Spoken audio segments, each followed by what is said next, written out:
guys, and welcome back to the JMK Garage for another episode of what will be one of the last videos of the Volkswagen engine rebuild reassembly.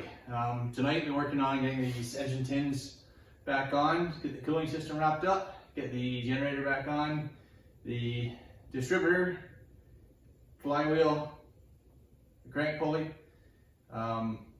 just waiting on a few parts to get the exhaust back on and make up some gauges and whatnot to get the test stand running, and for the next week you should be ready to fire up. So stay tuned. Thanks for watching.